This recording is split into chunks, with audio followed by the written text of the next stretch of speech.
Vamos a hablar de cirugía bariátrica y metabólica, pero pensando fundamentalmente en el camino que siguen los pacientes cuando se toma la decisión de este tipo de terapéutica. Haremos alguna introducción breve respecto de aspectos generales de la enfermedad y de la filosofía que subyace al tratamiento, vamos a decir, bariátrico, y luego hablaremos un poco más de aspectos más técnicos de la cirugía, de cuestiones relacionadas a cómo se prepara un paciente, a cómo se elige una cirugía y cómo se maneja el paciente en el posoperatorio. Respecto de la enfermedad, si bien todos sabemos que la enfermedad está fundamentalmente debida a un exceso de tejido graso en el organismo, se tiende a minimizar el problema dirigiendo la mirada fundamentalmente al aumento del peso corporal.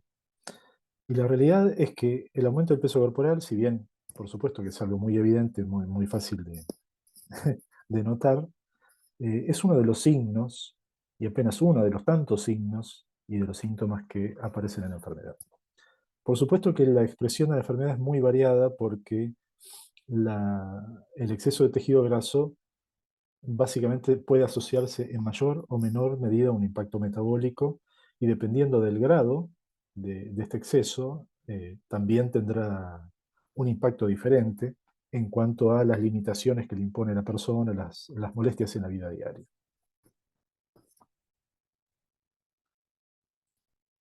Hay que tratar de salir un poco de ese enfoque centrado en el peso y empezar a pensar un poco más allá, qué es lo que viene pasando en realidad en torno a la obesidad y por supuesto que la cirugía bariátrica no es ajena a este cambio paradigmático en el cual ya incluso no se habla de cirugía bariátrica tanto, sino de cirugía bariátrica y metabólica o cirugía bariátrica metabólica o simplemente cirugía metabólica. Esto tiene que ver justamente con tratar de salir de ese callejón que es mirar únicamente el peso y tratar de conseguir resultados en relación a disminuir el peso a través de distintos tipos de terapéuticas, ¿no? Si miramos un poco los, los, los grandes, las grandes líneas terapéuticas que tenemos para la obesidad, fíjense que fundamentalmente la mayoría están centradas en cuestiones de la limitación en cuanto a la ingesta, ya sea por una cuestión de asesoría conductual, ya sea por el efecto de los fármacos, generando hiporexia, o también a través de la cirugía bariátrica, limitando la capacidad de ingesta, ¿no? Y si no es por esos medios, de alguna manera interviniendo para que la absorción de los nutrientes no sea el mismo, o tratando de incrementar el gasto energético. O sea, todo parece que está centrado en ese punto y en alguna medida se deja en un segundo plano aspectos que hoy en día reconocemos como mucho más trascendentes. La obesidad debe ser considerada una enfermedad sistémica, no es simplemente el exceso de tejido graso, es un tejido, sino que realmente es todo el cuerpo el que está enfermo. Sabemos que esto se produce fundamentalmente por el daño que sufre ese tejido adiposo en exceso que además dependerá mucho de dónde esté ubicado. eh, si se ubica fundamentalmente en lo que se denomina sitios ectópicos, digamos, no en los sitios que están preparados como el tejido celular subcutáneo para la presencia de tejido graso, sino otros espacios, como por ejemplo la grasa visceral, en esos espacios el tejido adiposo no está bien perfundido, sufre un proceso inflamatorio, sufre un proceso de hipoxia, y todo eso va llevando a una respuesta de tipo inflamatorio que si bien puede iniciarse en los sitios de mayor depósito de tejido graso, empieza a trascender, porque esa respuesta inflamatoria se vuelve realmente una respuesta inflamatoria sistémica. Y se alteran distintos procesos, procesos endocrinos, digestivos, por supuesto psicológicos, una serie de cuestiones,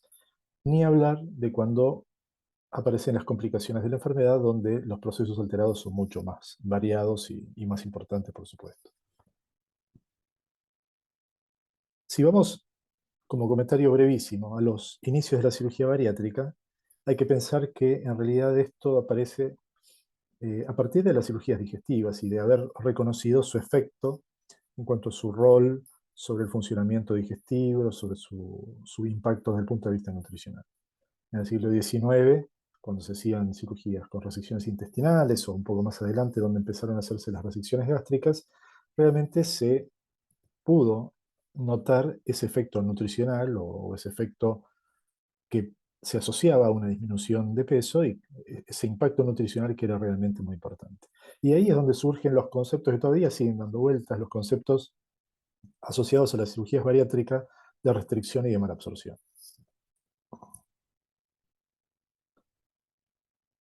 En líneas generales, más que hablar de cirugías restrictivas y malabsortivas, yo prefiero que hablemos de cirugías gástricas y cirugías derivativas. Las cirugías gástricas fundamentalmente se centran en hacer algo en el estómago y por lo tanto generan, por supuesto, una reducción en el volumen gástrico, generan sensación de restricción, saciedad precoz y tienen un impacto en cuanto al proceso digestivo a nivel gástrico, a la liberación de grelina. No tienen, por otro lado, un efecto incretínico tan importante, suelen tener pocos o muy pocos o casi nulos efectos intestinales, y por supuesto que su impacto tiene más que ver con la funcionalidad gástrica y eventualmente puede afectar secundariamente al esófago. Las cirugías derivativas, en el otro extremo del abanico terapéutico, como por ejemplo el bypass gástrico de Niederrux, las cirugías que hoy en día se han puesto de moda como el bypass de una sola anastomosis o cirugías que no son tan nuevas como la derivación biliodigestiva, eh, biliopancreática, perdón, o el switch duodenal, son todas cirugías en las cuales lo que se modifica es el camino del alimento y el procesamiento digestivo de los alimentos. Por supuesto que existe un impacto en cuanto a la liberación de grelina y de otras hormonas, pero de hecho el efecto incretínico de este tipo de cirugías es mucho más evidente, mucho más notorio. Por supuesto, van asociados de impacto a nivel de la funcionalidad intestinal y el impacto nutricional es más significativo. Sabemos hoy en día que las cirugías funcionan gracias a una serie de mecanismos que no se limitan solamente a esa malabsorción, a esa restricción. Sabemos que trabajan a través de diferentes mecanismos y que si bien existen esas cuestiones mecánicas clásicamente asociadas a la cirugía, existen otros mecanismos como bueno, la respuesta incretínica, o sea, la liberación hormonal desde las células digestivas, que resulta central aparentemente en el efecto de la cirugía, la alteración de la secreción y la reabsorción de los ácidos biliares, la percepción por parte del intestino de la presencia de nutrientes y también cambios en la flora, en la microbiota, que es un territorio en el cual realmente se están llevando a cabo muchísimas investigaciones hoy en día. Los efectos de las cirugías se pueden de alguna manera clasificar en los efectos respecto del apetito, el efecto, vamos a decir, anorexígeno, que es muy fuerte en la mayoría de las cirugías, el efecto endocrino o incretínico, que tiene que ver con la liberación de varias hormonas a partir del tubo digestivo, el efecto metabólico, que a veces se presta a confusión porque en algunas situaciones se refiere básicamente a si las cirugías pueden llegar a generar algún cambio, alguna alteración en el metabolismo basal y o sea, en el metabolismo en reposo o durante el ejercicio. Sin embargo, en general, cuando se habla de efecto metabólico, se refiere más al efecto clínico sobre la enfermedad metabólica asociada a la obesidad. Los efectos nutricionales, por supuesto, porque todas las cirugías en mayor o menor medida van a tener una alteración respecto del estado nutricional y otro tipo de efectos que ya comentaremos.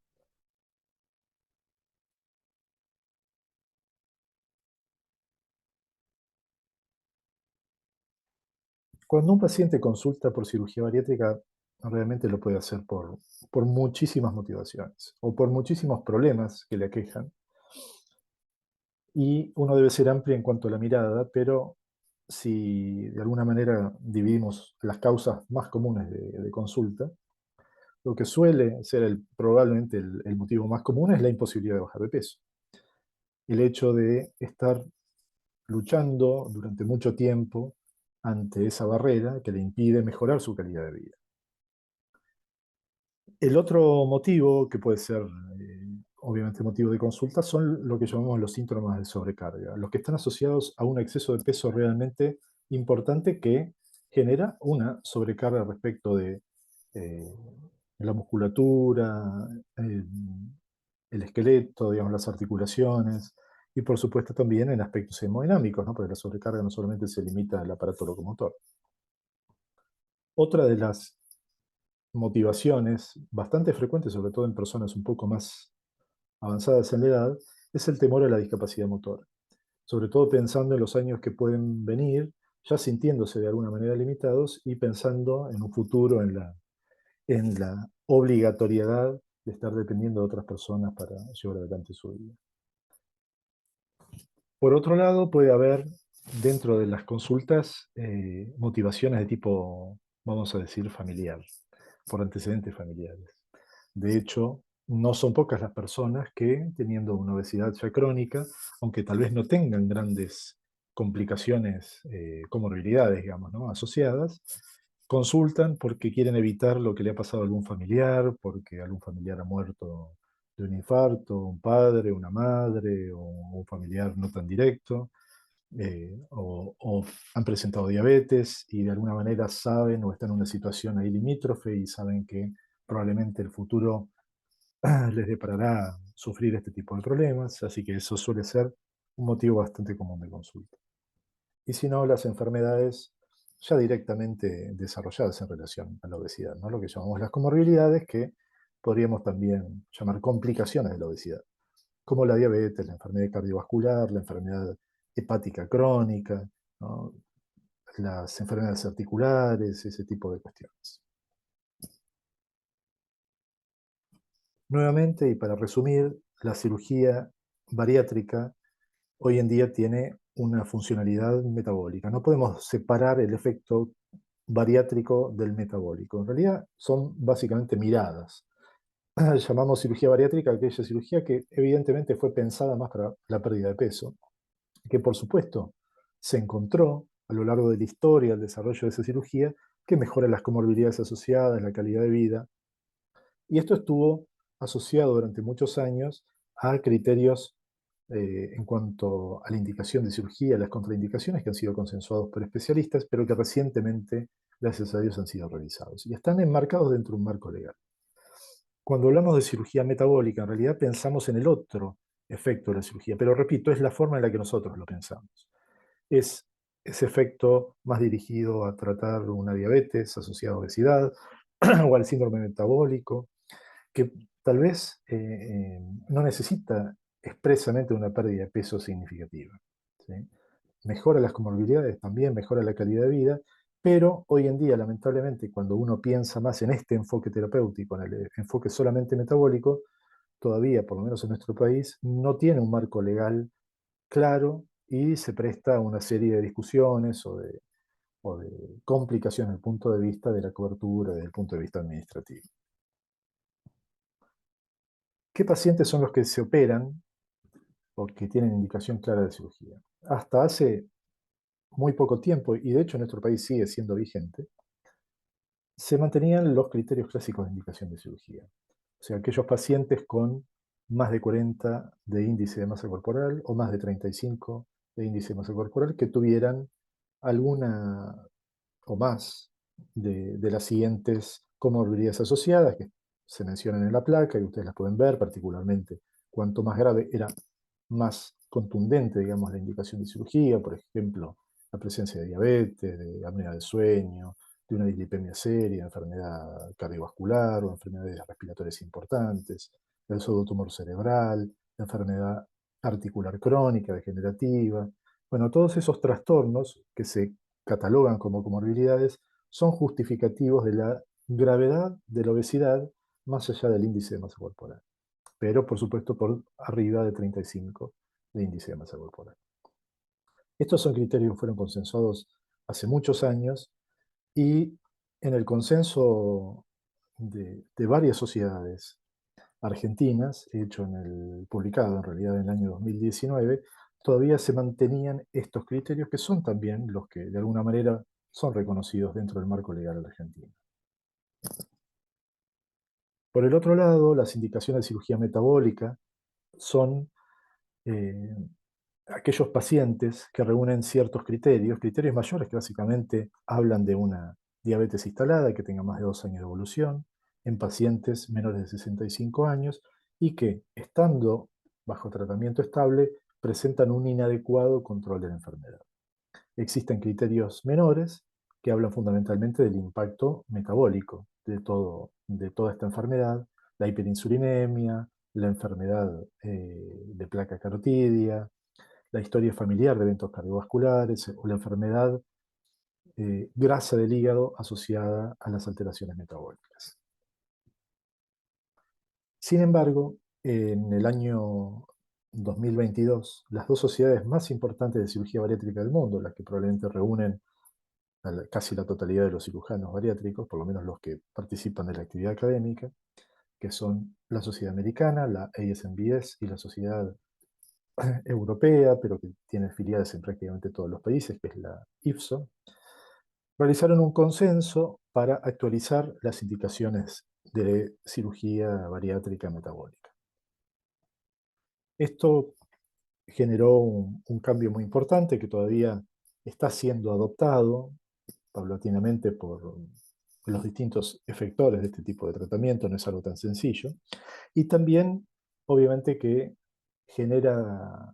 una discusión en torno a las indicaciones terapéuticas en cierto rango de obesidad, como podemos llegar a comentar en algún momento. Básicamente, luego de este consenso, lo que se vio o se determinó es que los pacientes son candidatos para cirugía bariátrica metabólica a partir de 35 de índice de masa corporal, aún en aquellos en los que no se han manifestado comorbilidades. Y en aquellos pacientes entre 30 y 35 de índice de masa corporal, si presentan comorbilidades o un impacto significativo en su calidad de vida y no han tenido un resultado adecuado con tratamientos no quirúrgicos, también son candidatos a cirugía. En los pacientes asiáticos, los índices de masa corporal son distintos, o sea, se habla de 27,5 y 25 respectivamente para las dos categorías que mencionamos para los pacientes no asiáticos. También se actualizó la indicación en pediatría, básicamente en adolescentes, para aquellos individuos que tienen un índice de masa corporal por sobre el 120% del percentilo 95 y comorbilidades mayores, o aquellos que tienen más del 140% del percentilo 95. Y no se tienen en cuenta la escala de Tanner, ni tampoco el desarrollo óseo, ni la obesidad sindrómica, ni el retraso madurativo, o trastornos del espectro autista, básicamente como contraindicación para la cirugía. También se describe a la cirugía como un posible puente terapéutico para otro tipo de tratamientos, por ejemplo, para cirugías ortopédicas, cirugías ginecológicas, cirugías de paredes abdominales, trasplantes, etc. Y se hace un apartado para pacientes de alto riesgo, por ejemplo, aquellos pacientes con enfermedad de órgano terminal como cirrosis, o en pacientes con una obesidad extrema o con insuficiencia cardíaca compleja, que si bien se reconoce como situaciones de alto riesgo, no son contraindicación para este tipo de procedimientos.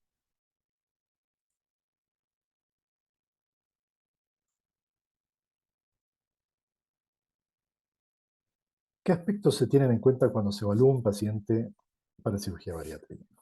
Por supuesto que hay preguntas que el equipo se hace, si ese paciente realmente se va a ver beneficiado con una cirugía, si tiene indicación formal de cirugía bariátrica y metabólica, si hay alguna situación especial que uno debe atender respecto de sus comorbilidades, de problemas secundarios, de ciertos antecedentes, de cuestiones alimentarias, etc. Si realmente existe alguna situación que podría llegar a generar algún problema asociado si uno realiza una cirugía bariátrica y metabólica, y si, por supuesto, debe prepararse de alguna manera especial. Y una de las últimas preguntas que nos realizamos es cuál es el tipo de procedimiento que deberíamos hacer.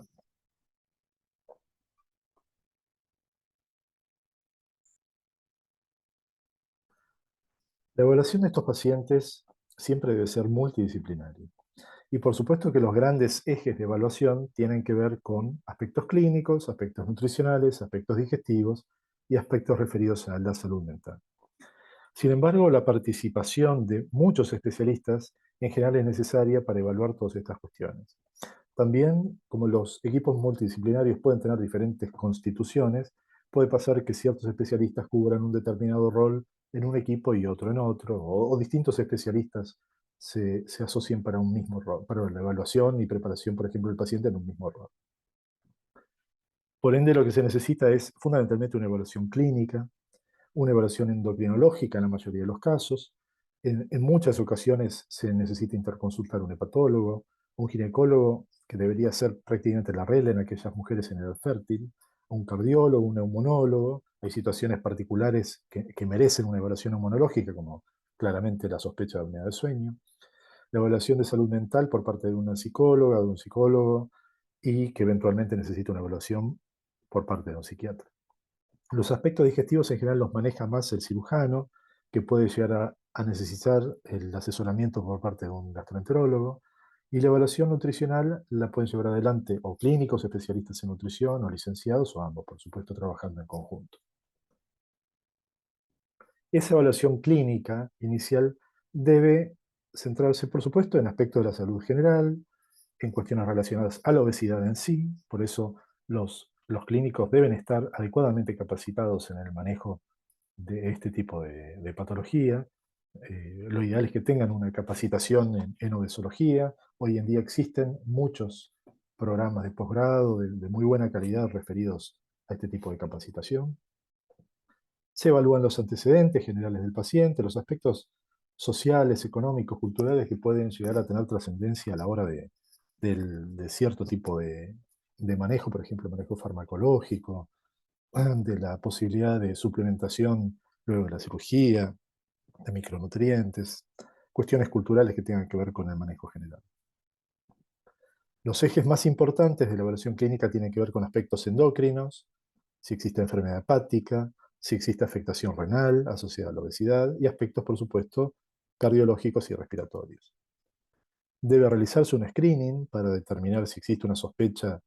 importante de síndrome de apnea del sueño y en ese caso habrá que hacer una evaluación ya más formal respecto a eso.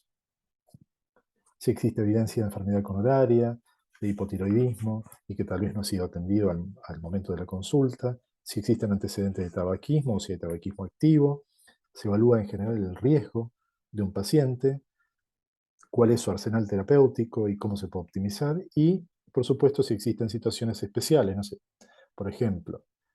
una enfermedad cardiológica específica, se realizará la consulta específica. Si existe una alteración paratiroidea también, se interconsultará un endocrinólogo específico, etc. Se piden estudios objetivos como el laboratorio, la espirometría, un Doppler cardíaco. Esta evaluación clínica tiene algún grado de superposición, como ya dijimos antes, con la evaluación nutricional. Si bien los aspectos nutricionales son específicos, pueden ser evaluados también por un clínico, siempre y cuando sea un especialista en nutrición. Estos aspectos nutricionales considerarán el estado nutricional del paciente, cuál es su patrón alimentario, cómo selecciona los alimentos, los nutrientes, si existe algún tipo de alimentos que básicamente no consume, que no le agradan, si existen trastornos de la conducta alimentaria, se pueden sospechar a través del interrogatorio, antecedentes y comorbilidades generales, por supuesto, y nuevamente cómo maneja el paciente la medicación, cuál es su requerimiento y cómo se puede optimizar. En general se hacen estudios de valoración nutricional a través del laboratorio, como ya se mencionó, pero también a través de métodos un poco más objetivos, como una valoración nutricional a través de una bioimpedanciometría eléctrica. La evaluación digestiva, que en general es territorio manejado por el cirujano, considerará cuestiones que tienen que ver, por ejemplo, más con alteraciones digestivas como el reflujo gastroesofágico, el patrón evacuatorio, si existen algunos síntomas digestivos que deban ser considerados, por ejemplo, eh, diarreas crónicas, si hay síntomas de síndrome de intestino irritable, algunas alteraciones que puedan hacer sospechar enfermedad celíaca, etc. Se realiza un screening para la presencia de Helicobacter pylori, que esto se hace normalmente a través de una biopsia endoscópica, y de enfermedad colónica, siempre y cuando corresponda según el rango etario del paciente. También se evalúa la presencia o ausencia de litiasis vesicular y se interroga respecto de el impacto clínico de este tipo de trastornos si es que está presente. Se piden endoscopías, se pide, por supuesto, la endoscopía alta y la endoscopía baja, según los criterios habituales de screening, como dijimos antes, según la edad, y eventualmente algún otro tipo de estudio que en general queda más a criterio del equipo tratante. Hay equipos que piden, por ejemplo, sistemáticamente una seriada esofogástrica, mientras que muchos equipos no lo hacen, y algunos equipos incorporarán algún otro estudio según su sistemática, pero lo habitual es básicamente el estudio endoscópico. La evaluación de salud mental está dirigida fundamentalmente a detectar trastornos psiquiátricos mayores, que en general tal vez son más sencillos de diagnosticar, o enfermedades que se conocen, que están presentes, pero no están adecuadamente compensadas, pero también se dirige a determinar si el paciente comprende todo lo que se le está explicando, si va a poder manejarse luego de la cirugía, si tiene una adecuada motivación, cuáles son sus expectativas, si son reales o no, si tiene un adecuado entorno social, familiar, un apoyo de amigos o lo que sea necesario como contención para todo el proceso, y también eventualmente si toma algún tipo de medicación psiquiátrica, ver cómo se manejará. Habitualmente se realiza un psicodiagnóstico y una evaluación psiquiátrica, pero en muchos sistemas los equipos básicamente hacen toda la evaluación psicodiagnóstica, entrevistas en manos de psicólogos o de psicólogas, por supuesto, y evaluación psiquiátrica según el criterio de los que lo han evaluado. Se hace solamente cuando consideran que es necesario. El paciente que ya ha sido evaluado pasa un proceso de preparación. Esto es obviamente medio paralelo al proceso de evaluación. Los objetivos de preparar al paciente son llevarlo al quirófano en la mejor situación posible, y esto tiene que ver con la compensación de alteraciones o de enfermedades que no están adecuadamente manejadas, lograr la adhesión del paciente, el compromiso con el equipo y el compromiso con el mismo proceso para obtener el mejor resultado posible. Darle toda la información necesaria para que sepa con qué se va a enfrentar luego de la cirugía, cómo se va a poder manejar, darle herramientas para que pueda enfrentar todas las situaciones que se podrían llegar a presentar en el posoperatorio. Reducir el peso, porque sabemos claramente que la reducción de peso está asociada con eh, un menor riesgo quirúrgico, ¿no? Con una menor mortalidad y una menor morbilidad. Esto está claramente definido. Fundamentalmente, por supuesto que centrándonos en la situación del abdomen. En muchas personas con obesidad, la distribución grasa está mucho más focalizada en el abdomen, son personas que tienen un abdomen más tenso, bien globuloso y además extenso, y en estas personas el hecho de realizar una laparoscopía resulta muy complejo, toda maniobra quirúrgica resulta muy compleja si uno no puede lograr una adecuada cavidad para trabajar, y esto está absolutamente relacionado con las complicaciones postoperatorias. Por eso es muy importante evaluar y trabajar sobre el abdomen para llevar al paciente al quirófano, repito, en la mejor condición posible, por supuesto dentro de las limitaciones que impone su enfermedad crónica. Existen trabajos, eh, ya hay varios trabajos que han evaluado la relación de la pérdida de peso preoperatoria con la morbimortalidad posoperatoria. Este es un trabajo realizado sobre un gran número de pacientes, que son pacientes de la base de datos del Programa de Mejora Continua de Cirugía Bariátrica y Metabólica de Estados Unidos,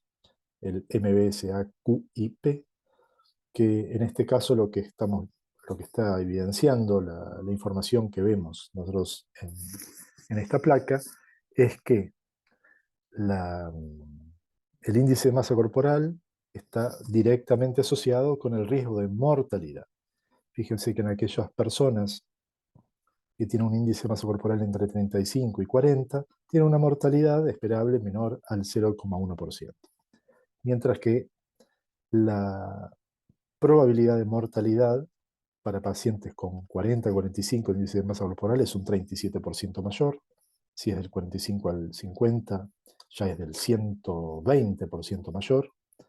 Para pacientes entre 50 y 55 es del 161%.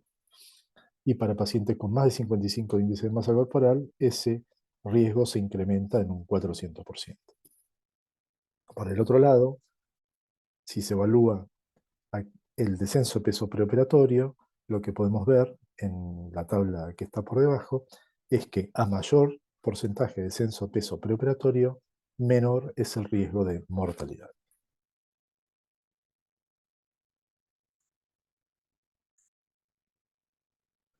Este es otro trabajo que básicamente evalúa la mortalidad como el anterior, pero también las complicaciones más frecuentes y más graves, como la dehiscencia anastomótica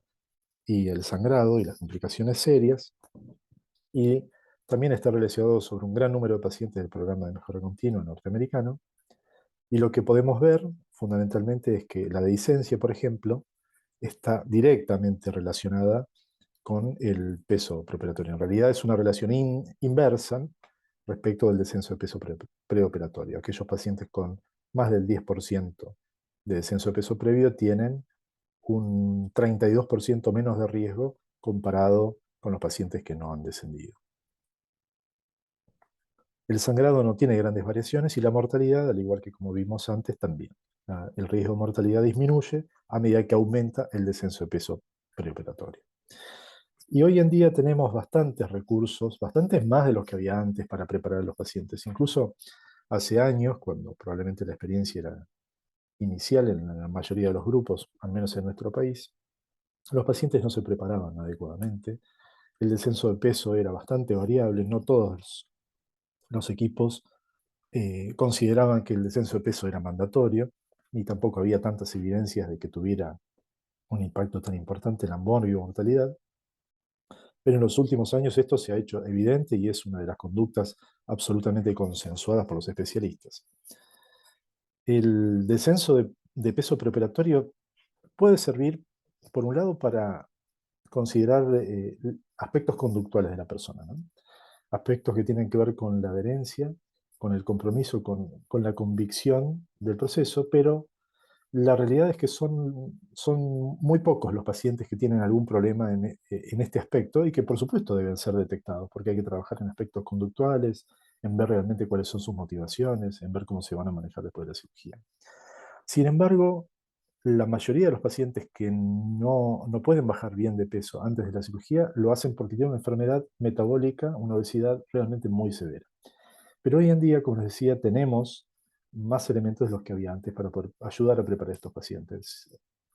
Clásicamente se trabaja a través de la dieta, dándole orden,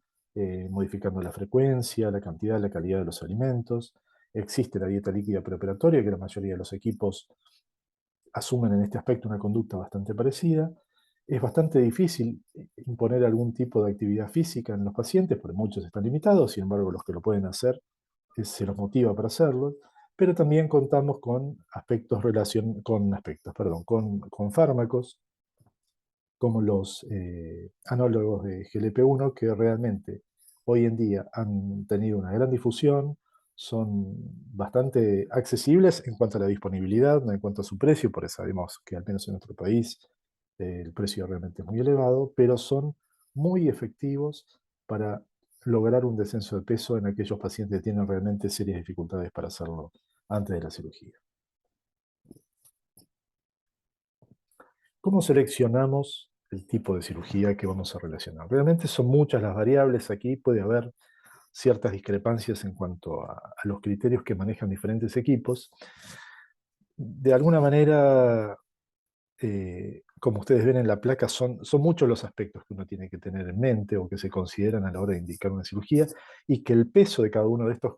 aspectos probablemente, como les decía, puede llegar a ser diferente para un equipo o para otro. Lo que probablemente sea lo más común es que la severidad de la obesidad y el impacto metabólico suelen ser aspectos centrales y que en este tipo de situaciones, cuanto más complejo es, cuanto más severo es el paciente, cuanto más impacto metabólico hay, se tiende a buscar cirugías más bien derivativas. Y de hecho, cuanto más derivativas en general mejor, o por lo menos son cirugías que van a tener una efectividad mayor en cuanto a los resultados desde el punto de vista metabólico. Pero hay otras cuestiones que deben ser tenidas en cuenta,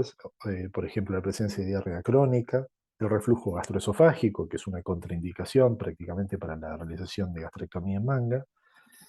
pero también la edad del paciente, la elección que puede llegar a tener el paciente, la preferencia en algunas situaciones. cierto tipo de situaciones especiales, como por ejemplo pacientes que tienen enfermedad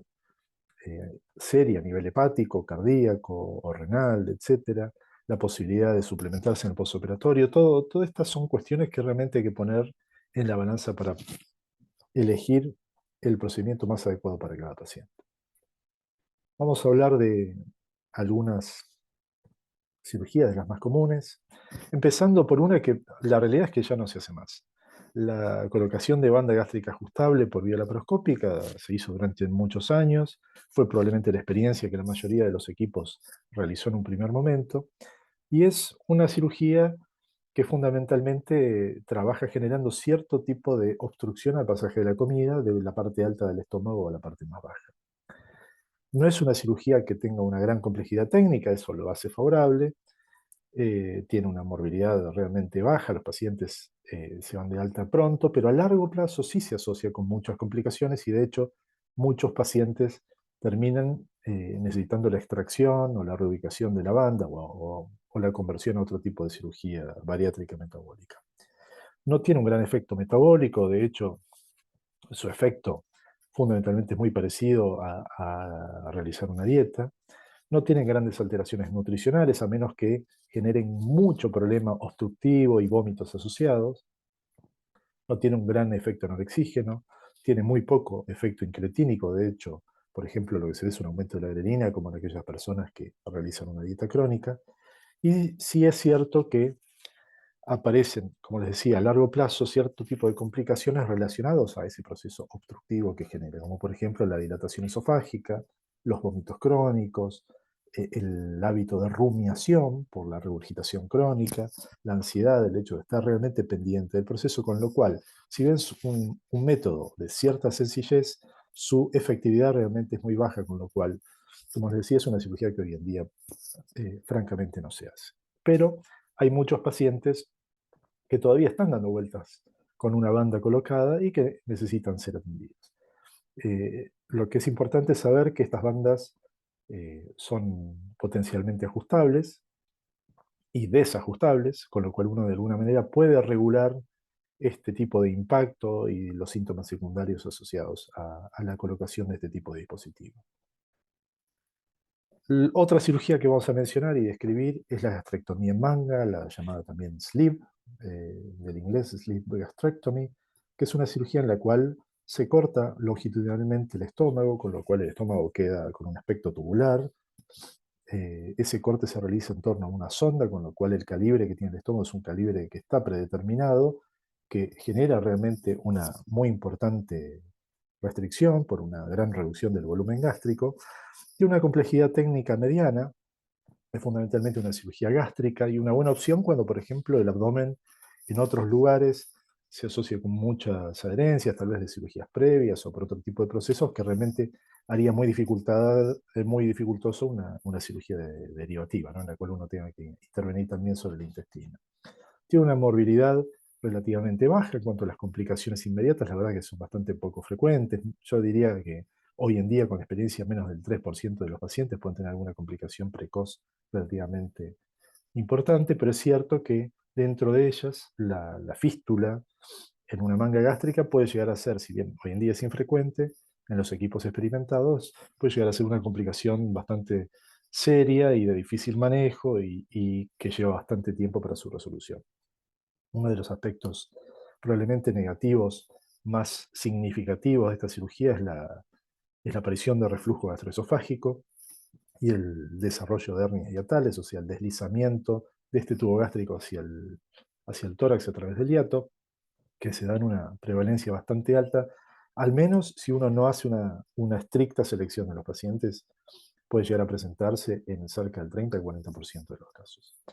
Y tiene una tasa de reoperaciones que está cercana al 3 o 4%, pero está sobre todo asociado a este problema del reflujo posterior a la gastrectomía en manga. Es una cirugía con un poderoso efecto anorexígeno y un poderoso efecto restrictivo, una sensación realmente de restricción. Los pacientes en esta cirugía suelen notar muy vívidamente la limitación para el volumen que pueden comer. Su efecto metabólico es moderado, su efecto incretínico es significativo, hay aumento de GLP-1, aumento de péptido Y, disminución de la grelina, Tal vez no en los mismos niveles que en las cirugías derivativas, pero bastante significativo. El efecto nutricional es moderado, existe un déficit en micronutrientes crónicos si uno realmente no suplementa a los pacientes, si bien no hay alteraciones en cuanto a la absorción de los mismos, puede haber alteraciones en cuanto al aporte, ¿no? Por la limitación al ingesta. En sí, esta es una cirugía que se asocia con un buen descenso de peso a largo plazo del 55 o 65% de exceso de peso perdido, que más o menos equivale a un 25% del peso corporal total perdido. Con lo cual es una cirugía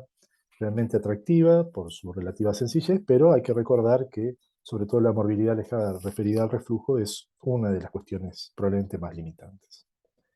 El bypass gástrico en Niederrux, que es probablemente el gold standard, por muchos considerado así, es una cirugía derivativa en la cual se asocia una reducción gástrica importante, el estómago se divide en dos, y el pequeño pouch gástrico que recibe los alimentos se conecta a través de una reconstrucción en Y con el intestino delgado, generando un asa alimentaria, que es por donde transcurre el alimento, una asa biliopancreática que recoge la secreción del estómago remanente y la secreción biliar y pancreática que vienen del duodeno, y estas dos asas se juntan en una asa común donde se produce ya la absorción de los alimentos. Esta es una cirugía que tiene una complejidad técnica ya mediana, un poco mayor, implica la utilización de suturas mecánicas, de suturas intracorpóreas, la manipulación del intestino, del epiplón, de los mesos. Tiene una morbilidad precoz muy parecida a la gastrectomía en manga en cuanto a las licencias, el sangrado, la verdad es que son bastante poco frecuentes en manos experimentadas. Eh, lo que sí puede diferenciarse de la gastrectomía en manga es la posibilidad de que se produzca una estenosis a nivel de la anastomosis gastroyeyunal, las úlceras marginales que serán entre el 1 y hasta el 4% según los distintos reportes, con una tasa de reoperaciones relativamente baja también, cercana al 4%. Es una cirugía en la cual el efecto anorexígeno es realmente significativo, el efecto incretínico se ha visto que es realmente muy poderoso, tiene un impacto nutricional en cuanto a lo que siente el paciente y en cuanto a la alteración de la absorción de micronutrientes, y tiene otro tipo de efectos. Uno de los efectos, bueno, el efecto metabólico no ha podido ser demostrado en seres humanos, pero sí en la experimentación, en roedores, y dentro de los otros efectos tiene un poderoso efecto de control del reflujo gastroesofágico, con lo cual para un paciente que sufre de este problema antes de una cirugía bariátrica es una cirugía de elección. Tiene otro tipo de efectos que no son tan buenos ni tan deseados, como por ejemplo la presencia de síndrome de dumping, que se da en un porcentaje alto de pacientes. Aquí el porcentaje es discutible según, obviamente, el criterio de diagnóstico de síndrome de dumping, si uno es estricto a través de la determinación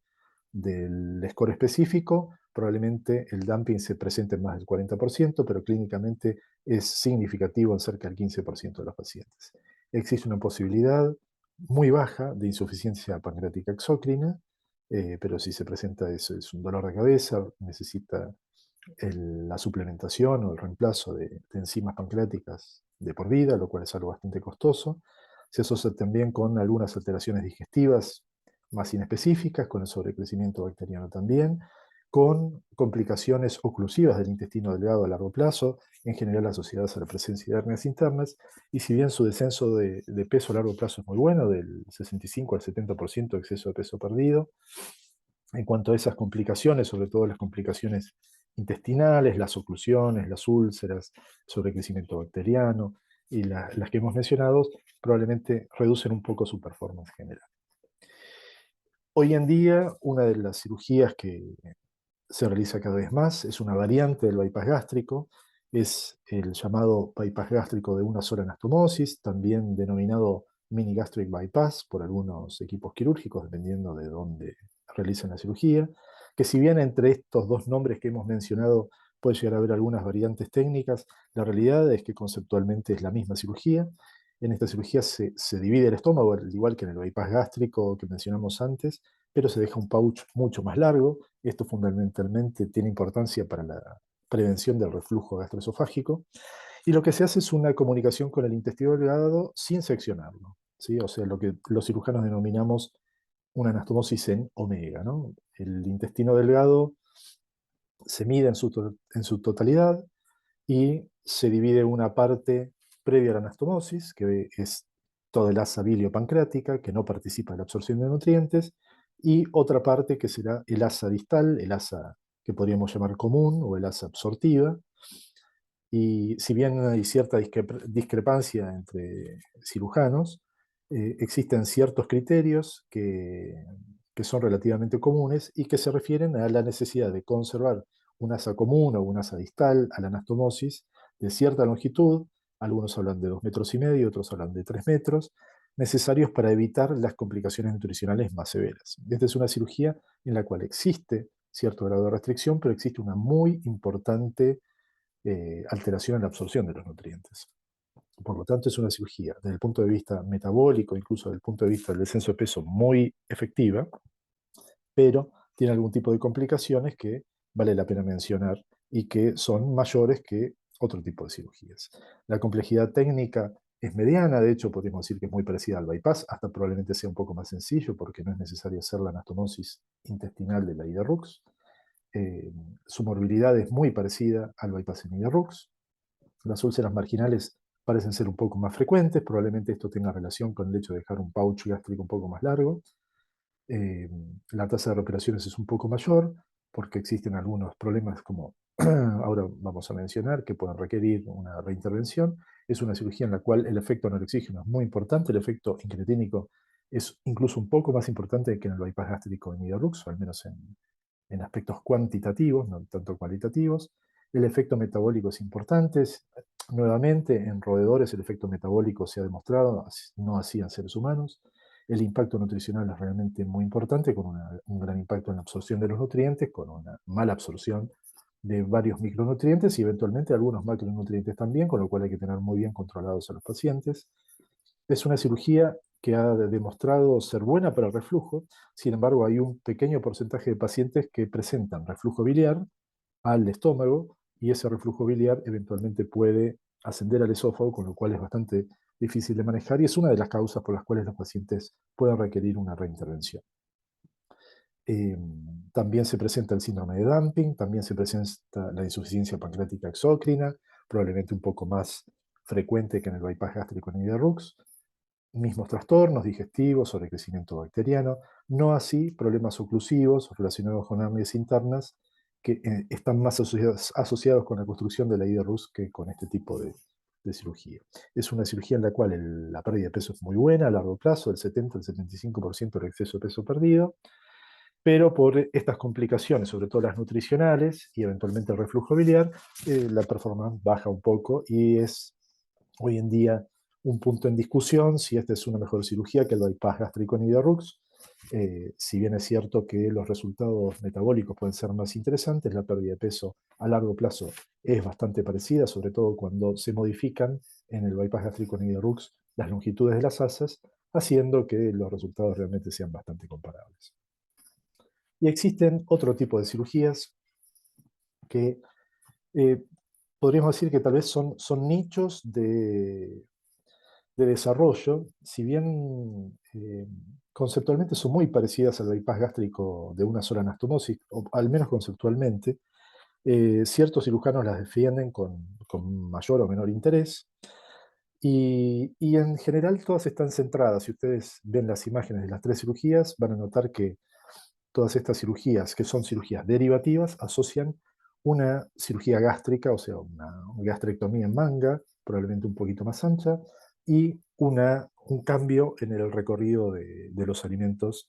realizando algunas anastomosis. Con lo cual se modifica el proceso digestivo también y se modifica el proceso absortivo de manera probablemente tan importante como en el bypass de una sola anastomosis que recién mencionamos.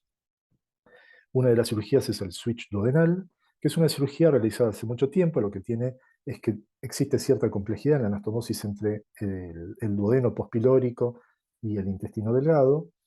Eh, la cirugía denominada SAIS es un switch duodenal, pero de una única anastomosis, con lo cual, si bien tiene la complejidad de la anastomosis que acabamos de mencionar, no es necesario hacer una anastomosis más abajo, como una IDE-RUX, como el caso del switch duodenal, y una cirugía que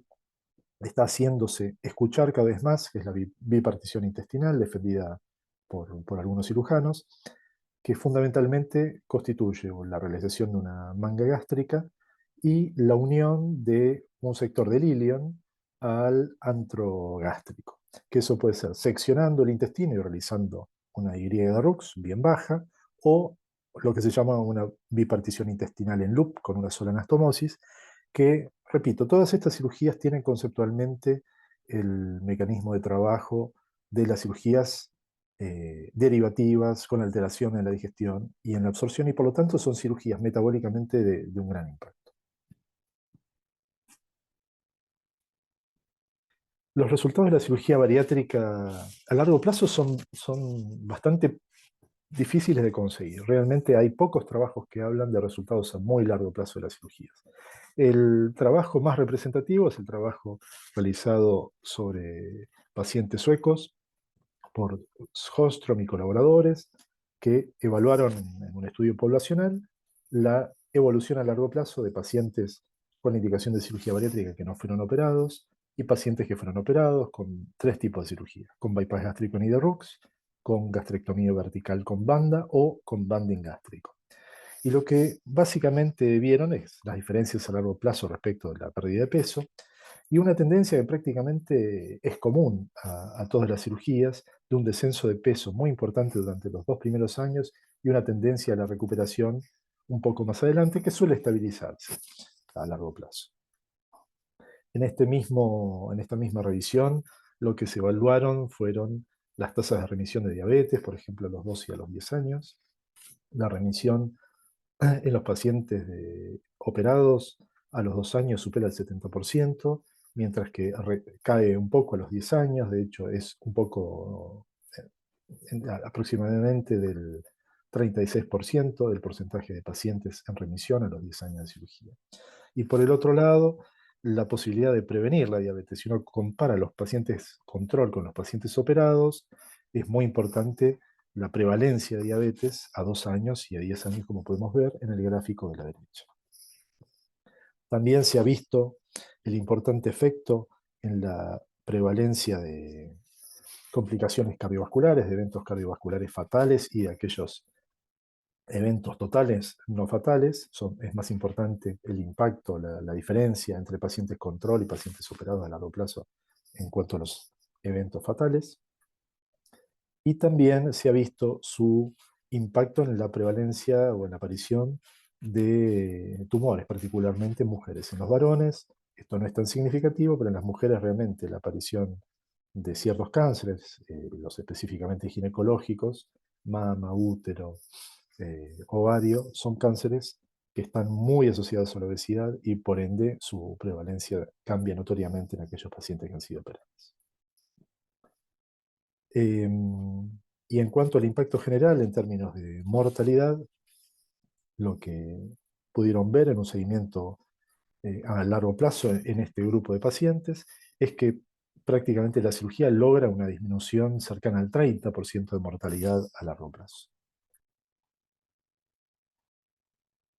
Si se evalúa la efectividad de esta cirugía, de la cirugía bariátrica metabólica a largo plazo, podemos ver dos aspectos muy diferentes. En este estudio comparativo se evaluaron los resultados del bypass gástrico, de la gastrectomía en manga y de la banda gástrica a largo plazo. Las diferencias a un año, por ejemplo, son muy notorias, muy diferentes, ¿no? A más largo plazo esas diferencias no son tan importantes. Sin embargo, la pérdida de peso al año es muy diferente, superior en el bypass gástrico en Rux, podríamos decir intermedio en la gastrectomía en manga, y es inferior en la colocación de banda gástrica. Sin embargo, como ustedes pueden ver en las columnas de la derecha, el efecto metabólico que tienen las cirugías, incluso la banda gástrica, que tal vez no es una muy buena cirugía bariátrica, es importante en todos. Incluso en algunos aspectos, por ejemplo, si uno evalúa al año los niveles de glucosa en ayunas, no hay diferencias significativas en cuanto a las tres cirugías. O en los niveles de HDL, colesterol, o en los niveles de triglicéridos, por ejemplo, no se han logrado encontrar diferencias significativas. Sin embargo, en algunos aspectos sí, el bypass es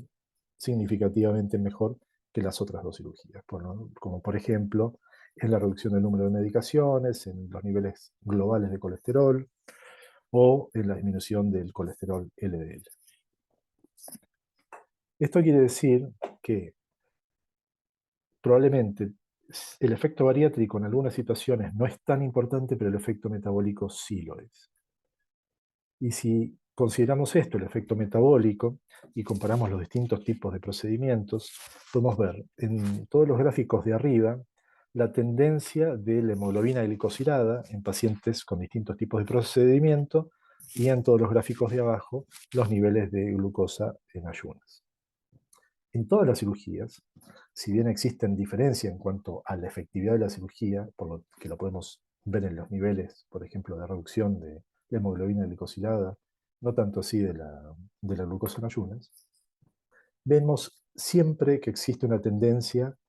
a largo plazo para ir recuperando los niveles, ¿no? Del gran descenso que se produce incluso con cirugías metabólicamente muy efectivas como el bypass gástrico de una sola anastomosis o la derivación biliopancreática, incluso en esas cirugías también se ve una recuperación a lo largo de los años que tiende a llevar los niveles a niveles relativamente parecidos a los que tenían los pacientes antes de la cirugía. Y uno se pregunta realmente cuáles son los factores que determinan cómo le va a un paciente cuando se opera. Hay varios trabajos y varios aspectos relacionados que son aspectos que tal vez debemos considerar, ¿no? Porque tienen que ver con la situación en la cual los pacientes llegan y también, de alguna manera, algo que vamos a mencionar que tiene que ver con la preparación de los pacientes, a ver qué tan importante puede llegar a ser eso. En este trabajo de Chang y colaboradores, lo que se evaluó es a largo plazo la pérdida de peso comparando, por ejemplo,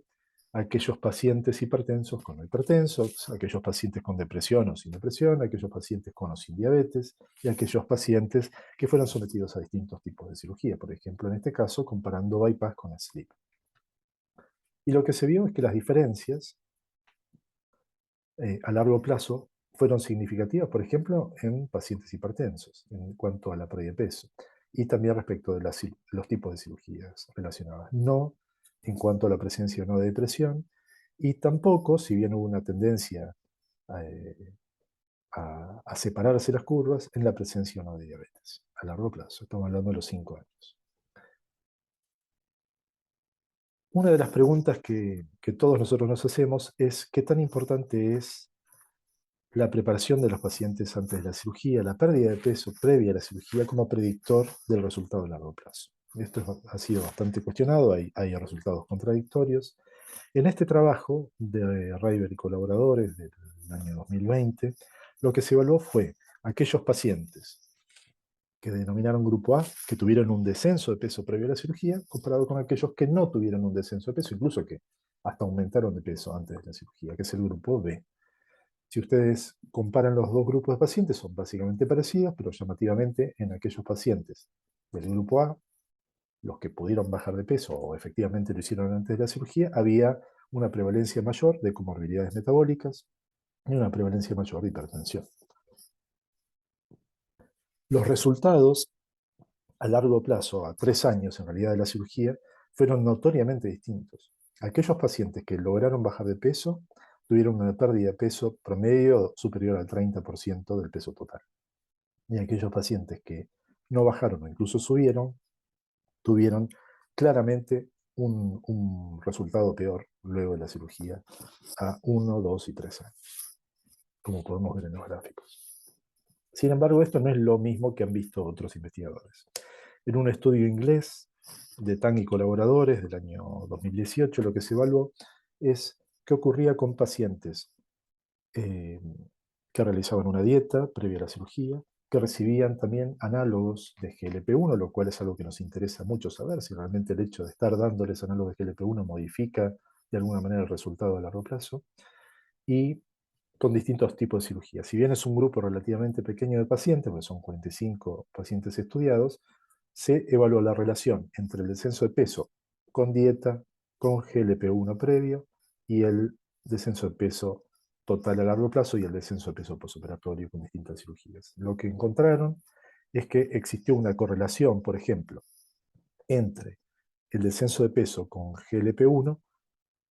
y el descenso de peso total en el caso de la banda gástrica laparoscópica, lo cual nos podría hacer pensar que tal vez el descenso de peso global de estos pacientes depende en gran medida de lo que han hecho antes de la cirugía.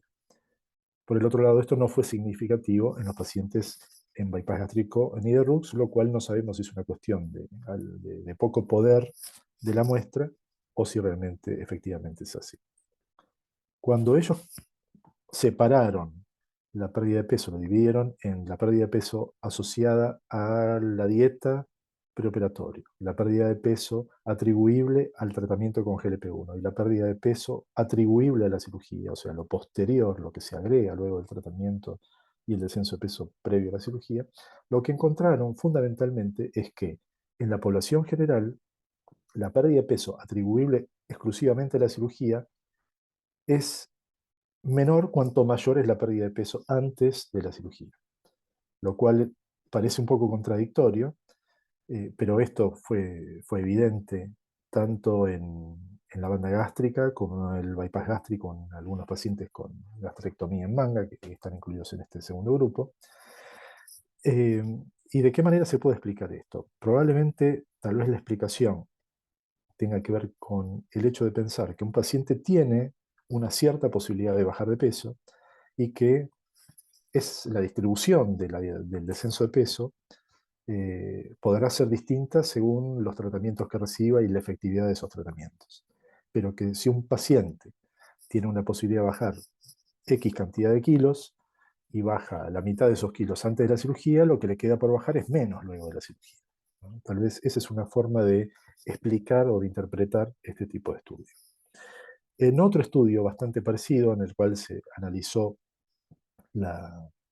la pérdida de peso a largo plazo con la pérdida de peso preoperatoria, lo que se encontró llamativamente fue,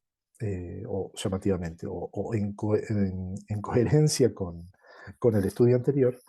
que los pacientes con banda gástrica eh, tuvieron mayor, una mayor pérdida de peso si perdían más peso antes de la cirugía. Sin embargo, eso era inverso en el caso de los pacientes con bypass gástrico en Niederrux. Yo creo que la explicación básicamente de esto es lo que acabamos de decir referido del trabajo anterior, ¿no? De la posibilidad que tienen los pacientes, que tienen de alguna manera un cierto tope para su descenso de peso a largo plazo. En aquellos pacientes, incluso si se dividían los pacientes que habían logrado perder el 5% de peso antes de la cirugía y se los comparaba con los que habían perdido más del 5% de peso de la cirugía, tanto en banda gástrica como en bypass gástrico, los resultados en la pérdida de peso a largo plazo eran básicamente similares. Y los últimos aspectos que vamos a considerar para ayudarnos a tomar decisiones respecto de este tipo de pacientes tienen que ver con la morbilidad de las cirugías. La morbilidad ya la hemos mencionado cuando hablamos un poco de los distintos tipos de procedimientos, pero debemos de alguna manera hacer un poco más fácil la comparación. Ya hemos mencionado que la banda gástrica ajustable es una cirugía que hoy en día prácticamente no se hace, pero podemos llegar a encontrar pacientes que consulten por sus complicaciones, como el deslizamiento de la banda, la erosión, que es la penetración de la banda hacia la luz del estómago, la infección del sistema, de la banda, del puerto, etcétera, ¿sí? O la ruptura del sistema. Ese tipo de complicaciones son las complicaciones alejadas, que son muy frecuentes. Las complicaciones inmediatas, como dijimos antes, son realmente muy poco frecuentes. En cuanto a la gastrectomía en manga y al bypass gástrico, las complicaciones inmediatas son bastante similares.